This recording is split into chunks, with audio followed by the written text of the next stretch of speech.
Hallo zusammen, schön, dass ihr da seid. Draußen ist wunderschönes Wetter, die Natur explodiert und sie bringt wunderschöne Blattformen hervor. Und diese Blattformen möchte ich gerne festhalten und mir ein Kissen für meinen Lieblingsplatz im Garten nähen. Gut, die Blätter halten so nicht so wirklich gut, besser wir quilten. Herzlich willkommen bei Needle Engine. Wenn ihr neu auf diesem Kanal seid, geht es um Patchwork-Quilten und um kleine Nähprojekte. Und heute nähen wir uns ein Kissen für unseren Lieblingsplatz. Also legen wir los.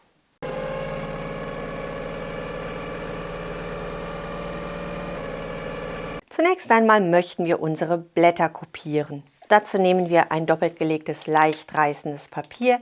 Ich habe hierzu Architektenpapier verwendet. Alle Angaben findet ihr später unter dem Video. Und wir nehmen einen mittelharten Bleistift. Unsere Blätter legen wir einzeln mit den Blattadern nach oben unter unser gefaltetes Stück Papier. Schaut, dass es gerade und glatt liegt. Und wir schraffieren einfach unser Blatt. Wir kopieren auf einem doppelten Bogen Papier, weil unsere Blätter durch den Druck ein bisschen Chlorophyll abgeben. Wir können jedes Blatt später nur einmal verwenden, also kopieren wir viele Blätter. So viele Blätter, wie wir gerne quilten möchten.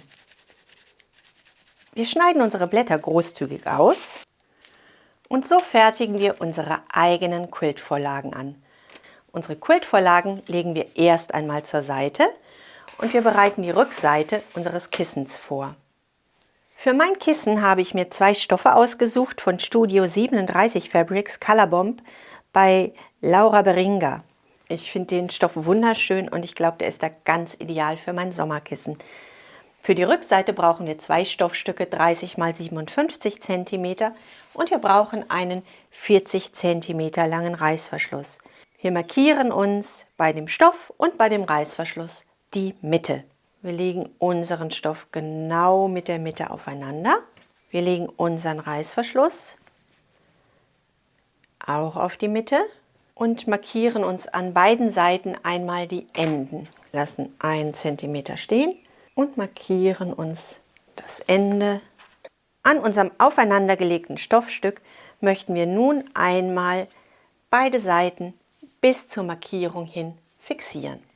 Wir wählen eine Nahtzugabe von 2 cm und wir nähen bis zur Markierung. Und das gleiche wiederholen wir auf der anderen Seite. So schaut das Ganze nun aus. Wir nehmen ein Bügellineal, wir haben eine Nahtzugabe von 2 cm gewählt und wir lassen das Ganze nun 2-3 mm überstehen. Das Ganze schlagen wir auseinander, legen das um unser Bügellineal herum und pressen diese Naht einmal gut ein. Wir möchten unseren Reißverschluss in dieser Falte verschwinden lassen. Wir klappen das Ganze auf, schlagen unsere Nahtzugabe einmal auseinander und wir legen unseren Reißverschluss nun genau in der Mitte an, mit den Zähnchen zur rechten Seite. An unserer zusammengenähten Seite lassen wir unseren Reißverschluss 1 cm überstehen und schauen, dass die Zähnchen auf der Reißverschlussmitte liegen, ein bisschen versetzt daneben. Und mit dem gleichen Abstand stecken wir unseren Reißverschluss einmal fest und wir nähen diese Seite einmal ab. Wir haben an unserer Maschine das Reißverschlussfüßchen eingesetzt und wir nähen eng an unserem Reißverschluss entlang, eng an den Zähnchen entlang. Schieben den Zipper einmal zur Seite.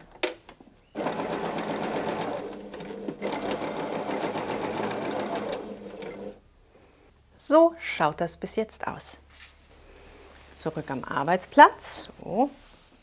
Schlagen wir unseren Reißverschluss einmal nach außen und wir schlagen die zweite Seite über. Wenn wir das nun stramm ziehen, ist unser Reißverschluss verschwunden. Wir stecken unseren Reißverschluss noch einmal fest über die ganze Breite. Und wir nähen nun 2 Nähte. Wir nähen parallel an dieser Reißverschlussseite entlang mit dem Reißverschlussfüßchen und wir nähen parallel an der schon genähten Reißverschlusskante entlang. Wir starten mit der verdeckten Seite. Wir lassen ungefähr 0,5 mm von unserer gefalteten Seite bis zum Nähfüßchen stehen und wir nähen los.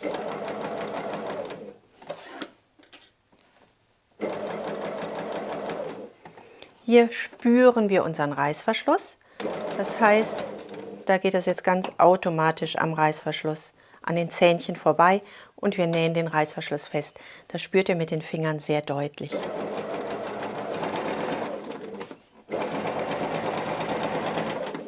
Wir schlagen unsere schon genähte Seite nach außen und fangen da, wo unser Ansatzpunkt das zulässt, an und nähen den Reißverschluss noch mit einer zweiten Naht ein. Und wir nähen über unsere hier zugenähten Seiten noch einmal quer, damit wir zusätzlichen Halt für unseren Reißverschluss haben. Hier ist der Anfang unseres Reißverschlusses, das legen wir also einmal flach hin und wir nähen quer.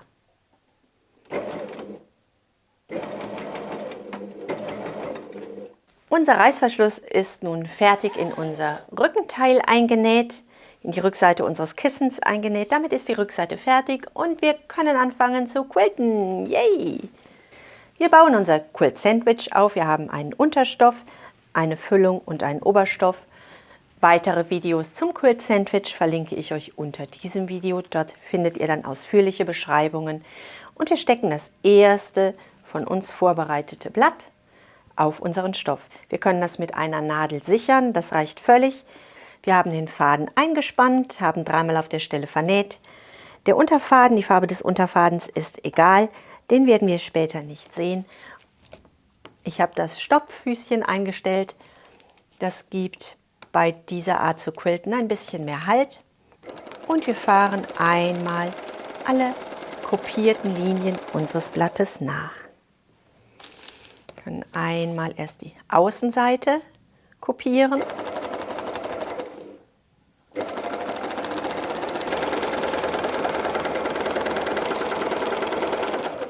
Und wir quilten alle Blattadern.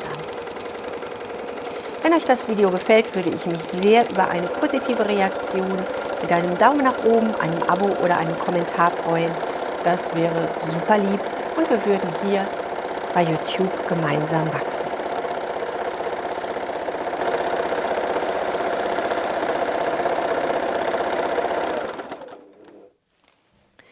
Bevor ich nun mein zweites Blatt quilte, kann ich das Papier entfernen.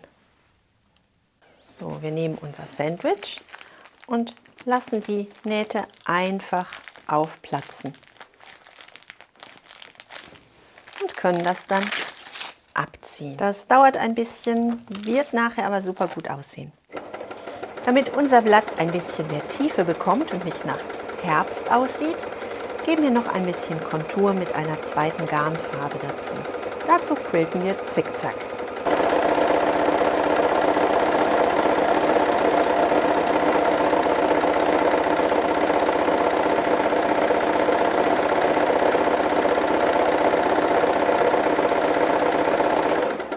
Wir könnten noch die übrigen Stellen füllen. Ich möchte mein Blatt lieber so lassen. Wir quilten so viele Blätter, wie wir mögen. Wir können einfach einen Zickzackstich wählen und alle Blattlinien nachfahren. Wir können unser Blatt mit einem Geradstich nachfahren und mit Zickzack noch einmal kopieren. Oder wir legen so viele Blätter übereinander, so viele Linien übereinander, wie wir gerne mögen. Wenn wir das haben, schneiden wir einmal unser Quilttop zurück.